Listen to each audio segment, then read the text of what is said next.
Okay, maandar na siya. Hindi na lang ulit ako magpapaandar kasi medyo umuulan na.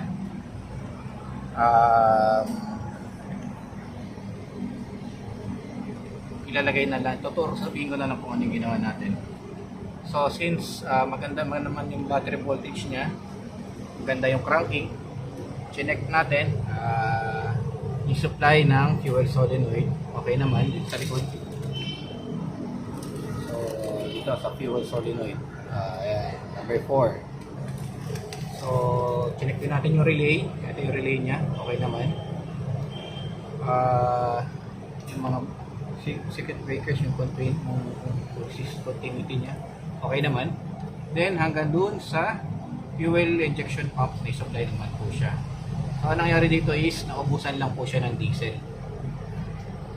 And pinlead natin yung system and verify ulit kung sakto naman yung voltahe sa lahat ng from controller